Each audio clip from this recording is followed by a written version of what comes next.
Brother வணக்கம் brother. தமிழக வெற்றி கழகத்திற்கு விசில் சின்னம் ஒதுக்கீடு பண்ணியிருக்காங்க. எப்படி இருக்கு? மக்கள் மத்தியில எந்த அளவுக்கு போகும்னு நினைக்கிறீங்க? வணக்கம் பிரதர். ரொம்ப சந்தோஷமா இருக்கு, ரொம்ப மகிழ்ச்சியா இருக்கு.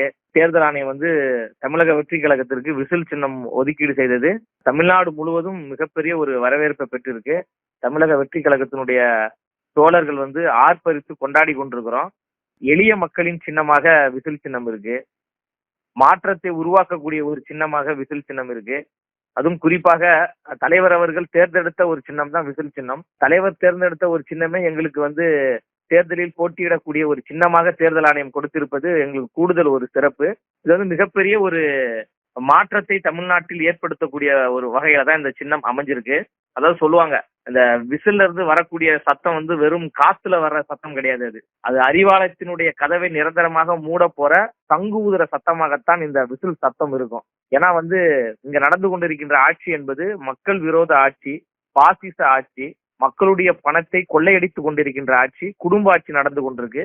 இதிலிருந்து மிகப்பெரிய ஒரு விடுதலையை கொடுக்கக்கூடிய ஒரு அரசியல் கட்சியாக தமிழக வெற்றி கழகம் இருக்கு. உறுதியாக மக்கள் விசில் சின்னத்தை ஆதரிப்பார்கள், ஏற்றுக்கொள்வார்கள், வாக்களிப்பார்கள். விசில் சத்தம் விண்ணை முட்டும் அளவிற்கு மக்கள் பெரும் திரளாக எங்களை கொண்டாடுவதற்கு தயாராக இருக்கிறார்கள்.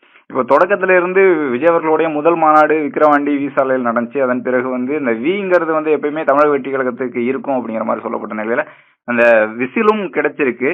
இப்போ இதை தாண்டி அவருடைய திரைப்படங்களான பிகில் மக்கள்கிட்ட ரொம்ப ரீச் ஆன ஒரு விஷயம். அதே போல விசில் போடு அப்படிங்கிற பாடலும் ஏற்கனவே இருக்கு. அதுவும் ஒரு தேர்தலை வாக்கு செலுத்துற மாதிரி தான் இருக்கும். இப்ப இது எந்த அளவுக்கு ஒரு மதிப்பு கூட்டுதலா இருக்கும்னு நினைக்கிறீங்க டிவிகேவை பொறுத்த வரைக்கும்? அது எல்லாமே இயல்பா அமையுது. அதாவது ஒரு மக்கள் தலைவர், மக்களால் நேசிக்கப்படக்கூடிய தலைவர், ஒரு உண்மையும் நேர்மையுமான ஒரு தலைவருக்கு எல்லாமே இயல்பாக அமையும். இயற்கையும் இறைவனும் அண்ணன் விஜய் அவர்களின் பக்கம் இருக்கிறாங்க. அன்பால் சேர்ந்த கோடிக்கணக்கான தோழர்கள் தளபதி அவர்களுடைய பக்கபலமாக இருக்கிறாங்க. நீங்க சொன்ன மாதிரி முதல் மாநாடு விக்கிரவாண்டி மாநாடு வி சொன்னீங்க. இப்ப எங்களுக்கு விசில் சின்னம் அதுவும் வி அப்படின்றீங்க. அடுத்து வெற்றி என்பதும் ஒரு வி தானே. கண்டிப்பா. அப்ப வெற்றியும் ஒரு மிகப்பெரிய அளவுல ஒரு எழுச்சியை ஏற்படுத்தக்கூடிய வகையில தான் இருக்கும். எல்லாம் நல்ல நல்ல வகையில அமைந்து கொண்டிருக்கு. ஏமாற்றப்பட்ட மக்களுக்கு ஒரு மாற்றத்தை உருவாக்கக்கூடிய ஒரு மாற்றத்தின் தலைவராக அண்ணன் அவர்கள் இருக்கிறாங்க. உண்மையிலே இந்த சின்னம் மிக எளிமையான முறையில பட்டி தொட்டி எங்கும் மக்களிடம் கொண்டு போய் சேர்க்க முடியும்.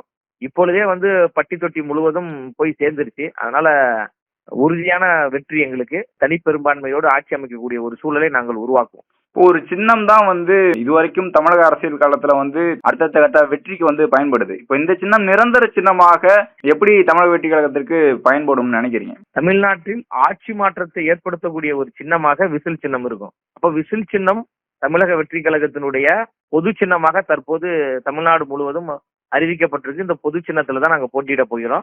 இந்த பொது சின்னத்தை வெற்றி சின்னமாக மாற்றி இது ஒரு நிரந்தர சின்னமாக உருவாக்கக்கூடிய சூழலை தமிழ்நாட்டு மக்கள் உருவாக்குவாங்க. எப்படி தமிழக வெற்றி கழகத்திற்கு தலைவர் அண்ணன் விஜய் அவர்கள் அடையாளமாக முகவரியாக இருக்கிறாரோ, அதே போன்று தமிழக வெற்றி கழகத்திற்கு விசில் என்கின்ற சின்னம் அடையாளமாகவும் முகவரியாகவும் இருக்க போகிறது. அது ஒரு மகிழ்ச்சியை தருது. விசில் சின்னம் கிடைத்தது உண்மையிலே எங்களுக்கு பெரிய மகிழ்ச்சியாக இருக்கு. சமூக வலைதளம் முழுவதும் பாத்தீங்கன்னா விசில் போடுன்ற அந்த பாட்டு மிகப்பெரிய வைரலா எல்லா பகுதிகளிலையும் பரவ ஆரம்பிச்சிருச்சு. மக்கள் இப்பொழுதே வாக்களிப்பதற்கு தயாராகி விட்டார்கள். விசில் எங்களுக்கான சின்னம், மக்களுக்கான சின்னம் என்று மக்களே கொண்டாட ஆரம்பித்து விட்டார்கள். இன்னும் ஒரு 3 அல்லது 4 மாதத்தில் வாக்குச்சாவடியில் ஒலிக்கக்கூடிய அந்த விசிலின் சத்தமானது தலைமைச் செயலகத்தில் மிக வேகமாக கேட்கக்கூடிய ஒரு சூழல் அமைய போது. விசில் சின்னம் என்பது வெற்றியின் சின்னம், ஏழை எளிய மக்களுக்கான சின்னம், பாமர மக்களுக்கான சின்னம், உழைப்பாளர்களின் சின்னம், விவசாயிகளின் சின்னம், ஒட்டுமொத்த தமிழ்நாட்டு மக்களுக்கான சின்னம். இந்த சின்னம் மிக சிறப்பான ஒரு ஆட்சி மாற்றத்தை தமிழ்நாட்டில் உருவாக்கும், ஏற்படுத்தும். நன்றி.